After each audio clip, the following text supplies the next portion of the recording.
আমার দুই পুত্রবধূকে এই বাড়িতে স্বাগত। ভেতরে এসো।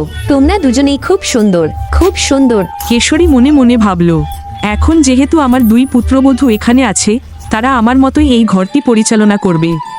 আর এখন আমাকে ঠান্ডায় কাজ করতে হবে না। আমার শ্বশুরবাড়ির বাড়ি আমার কল্পনার চেয়েও বেশি সুন্দর। আমার শ্বশুরবাড়ির বাড়ি দেখে আমি এত খুশি যে আমি তা বর্ণনা করতে পারছি না। আমার ঠান্ডা চলে গেছে, এখানে কোনো কিছুর অভাব নেই। সত্যি বলতে আমার শ্বশুরবাড়ির বাড়ি সত্যি সুন্দর দেখাচ্ছে।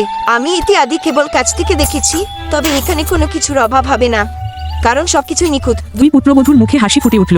তুমি নিশ্চয়ই খুব ক্লান্ত এবং ঠান্ডা। এসো, আমি তোমাকে তোমার ঘরে নামিয়ে দেই। তারপর আমরা তোমার প্রথম রান্নাঘরের অনুষ্ঠান করব।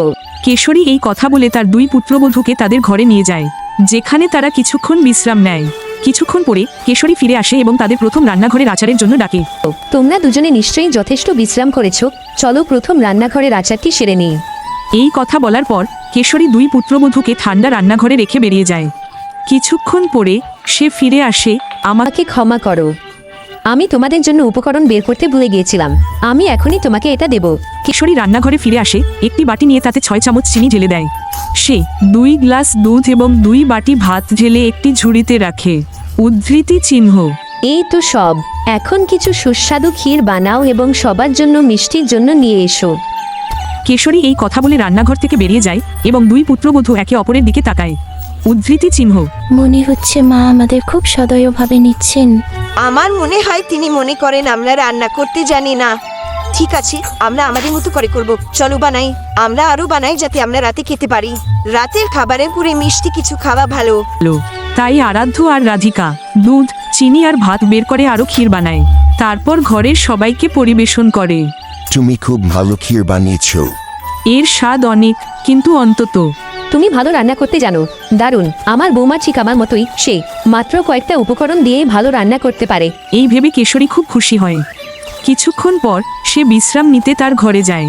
দুপুরের খাবার তৈরির সময় হলে দুই পুত্রবধূ ঠান্ডায় রান্নাঘরে প্রবেশ করে। কিছুক্ষণ পরে কেশরীও রান্নাঘরে প্রবেশ করে। তুমি এখন রান্নাঘরে কি করছো? মা, আমরা ভেবেছিলাম আমরা সময় মতো দুপুরের খাবার বানাবো। আরে, দুপুরের খাবারের দরকার কেন? আমাদের ঠিক সন্ধ্যায় রাতে খাবার রান্না করা উচিত, তাই না? ঠান্ডায় কি এত ক্ষুধার্ত? আর এই পাত্রে কি আছে? কেশরী পাত্রের দিকে তাকিয়ে ভেতরে ক্ষীর দেখতে পায়। ও ভগবান, এত ক্ষীর! তোমরা দুজনে এত ক্ষীর কিভাবে বানালে? আমি তো তোমাকে শুধু 2 বাটি ভাত আর 2 গ্লাস দুধ দিয়েছি। ওহ মা, আমরা আরো বানালাম যাতে আমরা রাতে খাবার খেতে পারি। শান্তিতে ক্ষীর খাও। ও ঈশ্বর, এটা কি তোমার পেট নাকি কুয়ো? এটা আর হওয়া উচিত নয়। আমি যতটুকু দেই ততটুকুই বানাবো। ঠান্ডায় কেউ এত খাবার খায় না। কিন্তু মা, কিছুই না। তোমাকে এই ঘর চালাতে হবে অথবা নষ্ট করতে হবে। আজ থেকে তোমার কানে লতিতে আংটি পরিয়ে দাও। এই ভুল আর যেন না হয়। রাম রাম রাম। আমি আশা করি আজ এত ক্ষীর দেখে আমার হার্ট অ্যাটাক না হয়। এই বলে কেশরী তার ঘরে যায় এবং দুজনেই একে অপরের দিকে তাকায়, ঠান্ডায় কাঁপতে কাঁপতে। তারপর রাতের খাবার রান্না করার পালা আসে।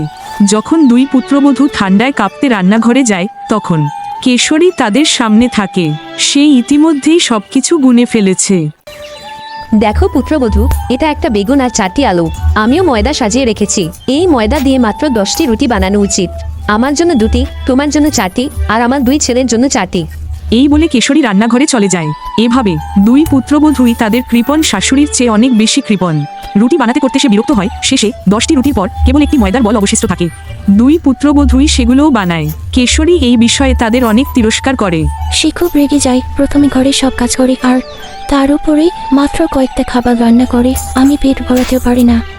আমি জানি না কেন এই কৃপণ শাশুড়ি আমাদের কিছু খেতে দেয় না।